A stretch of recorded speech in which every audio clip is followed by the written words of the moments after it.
The Atlanta Falcons went through an overhaul on offense this offseason. One such change included the release of two-time Pro Bowl running back Devonta Freeman, whose production declined notably in 2019. The Falcons replaced Freeman with 2017 Offensive Player of the Year Todd Gurley, who was released by the Los Angeles Rams following a second straight injury-filled season that was marred by inconsistent production. Freeman's release came less than 3 years after he signed a 5-year contract extension worth $41.25 million.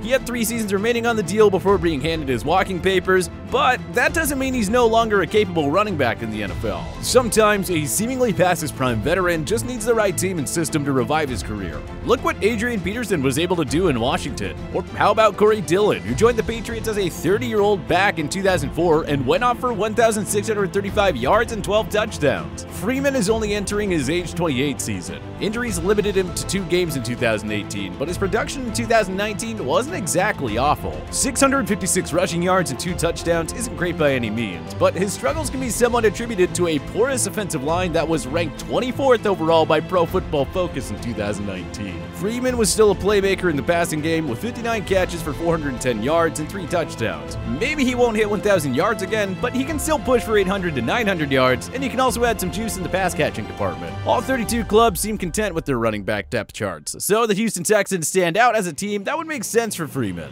Bill O'Brien made the questionable decision to trade star wideout DeAndre Hopkins to the Arizona Cardinals, with David Johnson coming back as a part of the deal. The Texans are banking on a bounce-back year from Johnson, who lost his starting job to Kenyon Drake in the final season with Arizona. They have Duke Johnson as their number 2 back, but he's more of a pass catcher with 3 seasons of 500-plus receiving yards on his resume.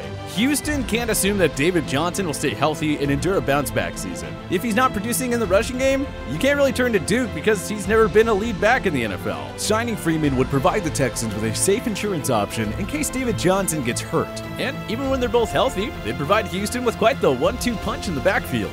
You can never have too many quality running backs in today's NFL. Just ask the Baltimore Ravens, New Orleans Saints, and New England Patriots. 2 or 3 productive backs is always better than 1. O'Brien would have so many options to work with here. He'd have 3 quality backs who can all contribute as pass catchers. He could make Freeman his lead runner while using the 2 Johnsons more as receivers. He could throw all sorts of looks on offense with this loaded backfield. The sky would be the limit as far as the playbook goes. Houston is already set in the passing game. Superstar quarterback Deshaun Watson has 4 quality wide receivers in Will Fuller, Kenny Stills, and newcomers Randall Cobb and Brandon Cooks. They just need 1 more option at running back in case the Johnson duo doesn't work out. The Texans' Super Bowl window is wide open. Imagine an offense that consists of 4 stud receivers and 3 impactful running backs. That would give Watson 7 legitimate playmakers. That, folks, is how you get past Patrick Mahomes and Lamar Jackson in the AFC. And what would the Texans have to lose by signing Freeman? He reportedly rejected a 1-year deal worth $4 million from the Seattle Seahawks. But if Houston offered him a similar deal at this point in the year, Freeman may be a little more inclined to accept out of desperation.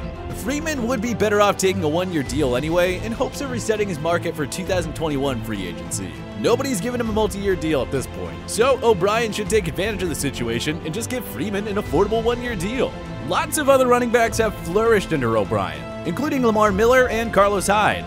Give Bill credit, he knows how to use his RBs. Man, that's why Freeman and the Texans are a perfect match. Add it all up, and this hypothetical signing makes too much sense not to happen. So, what are you waiting for, Bill? But hey, where do you think Devonta Freeman should sign? Join us in the comment section below. If you like this video and learned a thing or two, clicking the like button helps out a ton, and hey, we appreciate it. If this is your first time coming around to TPS though, subscribing is a great idea because we put out videos like this every single day. But as always, thank you for watching, and we'll see you guys next time.